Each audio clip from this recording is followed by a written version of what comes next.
MariFuego is a body worker, kink educator, and curanderos.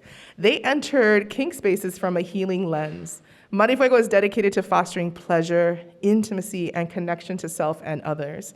Their work includes platonic and erotic bodywork, somatic coaching, consulting, ceremony and ritual, limpias, ventosas or fire cupping, rope topping, facilitation, and education, specializing in pain management and trauma release within the QT BIPOC community throughout California.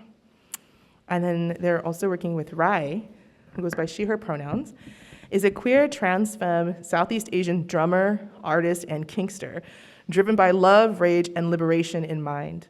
Her work weaves ancestral rhythms and instruments with electronic experimentation, drumming as a spiritual practice, and creating art for the purpose of transmuting grief. Thank you all, and welcome, MariFuego and Rai.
think what is often misunderstood about kink is that it is inseparable from sex.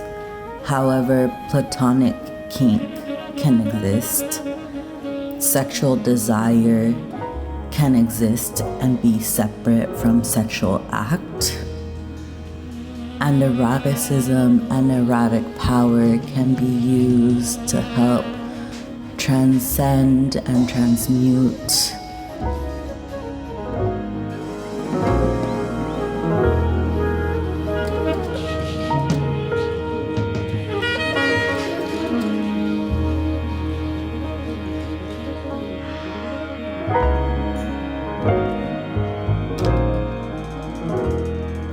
What separates the sacred and the profane, besides what we dictate and the intention?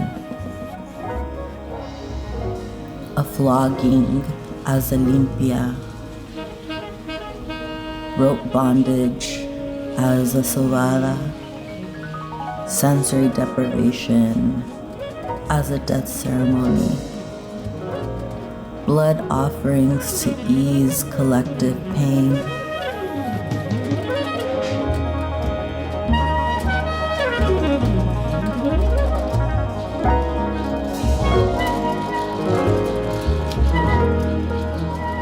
Shibari, as we know it today, comes from Japanese torture practices that evolved into artistic and erotic forms. What a gift to transmute a tool of pain into a practice of pleasure.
This is a quote from Ingrid Rojas Contreras. Though they manifest differently, all curandero traditions agree on the understanding that illness is tied to the spirit, to the things we live through and the things we carry. But native healers root their practice in tradition. Curanderos have lost that direct connection and are fond of improvisation. Their style of healing depends on their personality and the original traditions of each area. End quote.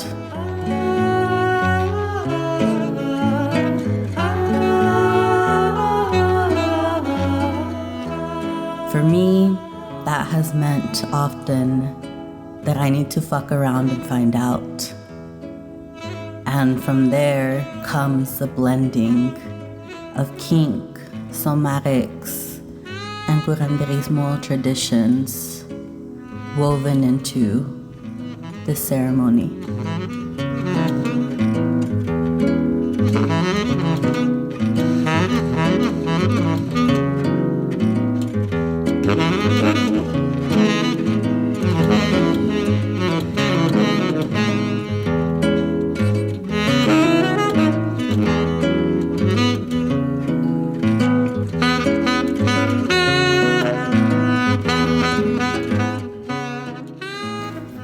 As an Indigiqueer, two-spirit, trans migrant, I have always lived in between worlds.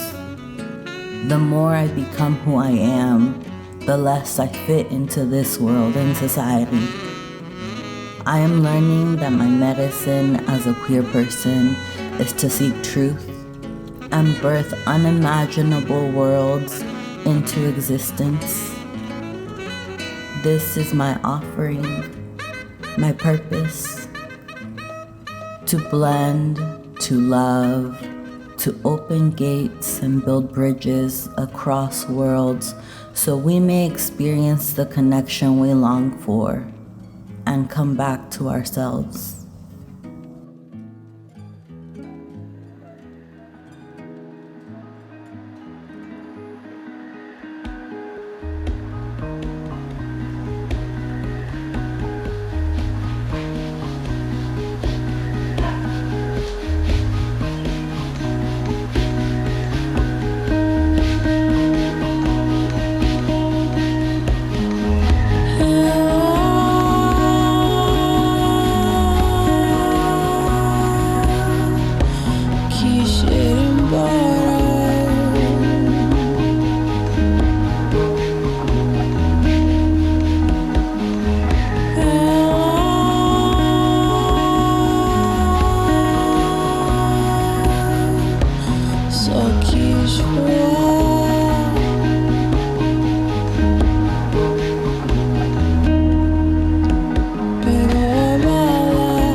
Thank you, everyone.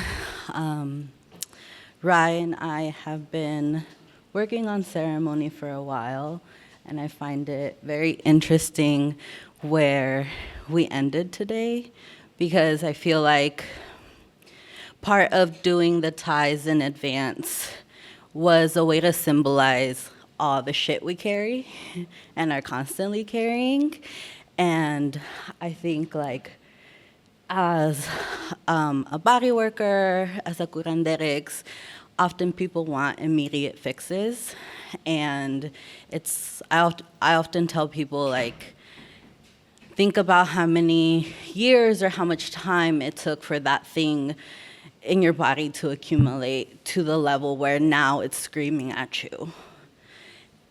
It's gonna take about as much to undo it as well. And so with where we ended, yeah, I feel like it symbolizes how we can do a lot of work in ceremony, and there's also a lot more work. It's not just a one-time thing, it's an ongoing process. We're gonna finish untying, but we are available for some Q&A. Yeah.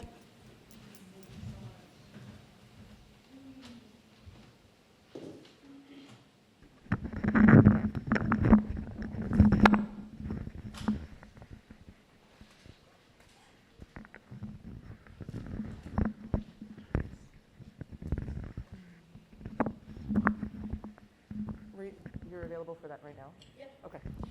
Right. Does anyone have any questions? Okay, great. Questions, comments from the audience?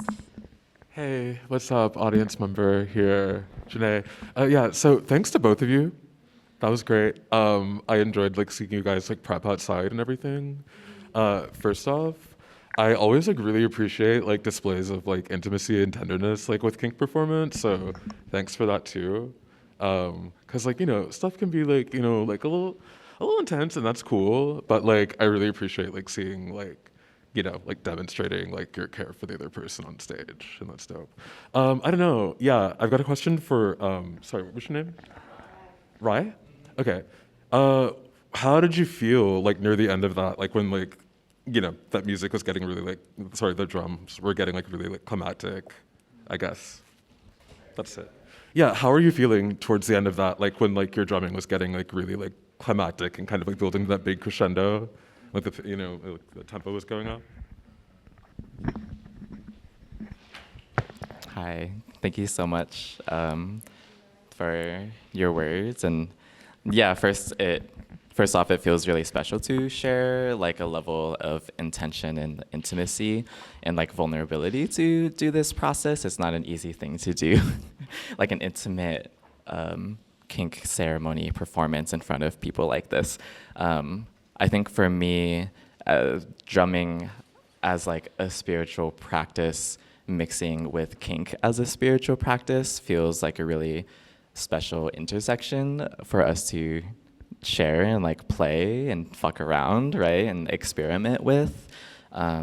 It reminded me of when we did our ceremony at Folsom with the conch and the screaming and like the catharsis that emerged without words. Like I started crying during ceremony and in ways that I couldn't explain.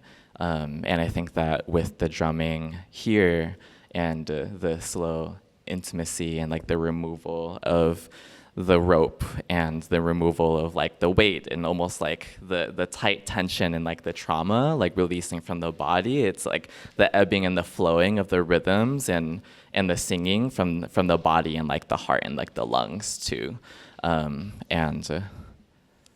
Yeah, that's what I'll say. Yeah, I think I want to add too around the intimacy piece. Like we have an existing and ongoing relationship, and I feel like often when I am in kink spaces, and even when I think about the work, like, you know, like it's a service, and for me, it's important to be of service, but not to be taken as a service myself. And so I feel like when I am sometimes in kink spaces, and I like do something like what we just did, and then I have had people come up to me who are like, "Oh, I want that," and I'm just like, "You don't even know like how long it took us to get here, and like our own journey and process like to get here."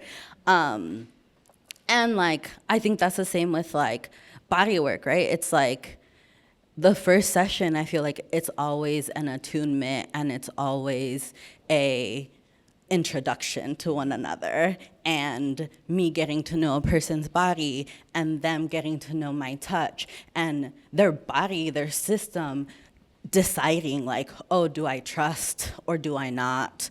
Can I let go or can I not? And like, again, that takes time. I can say one more. We're talking now. I think with the prayer too, Om Tare Tu Tare Ture Soha, it is a prayer. The translation is, I bow to the liberator, mother of all victorious ones. And kind of like a lot of the roots of it is protection from fear and protection from disillusion and protection from like greed and anxiety. And, but it's also like it's a prayer for like liberation of like body, mind, and spirit. And it's a prayer for your journey on your spiritual path. And I think with the voiceover from MariFuego, when you had sent me this to work on it. Which I put like the music together and everything. That was her. Yeah, I think that there's a lot of work to find our spiritual path. And when you're saying the deeper you root into yourself, the further away you feel like you belong in this world. I think that feels really resonant, you know, to me, of when you start to expand your sensitivity to the world, or like the immensity of grief, but also there's like the immensity of joy of what it means to like fully be and your root into your authentic self. And so what does it mean to like do that in spite of what is the systems that are around us? And then how do we also like protect what we are afraid of in order to continue on our journey to our spiritual path? So.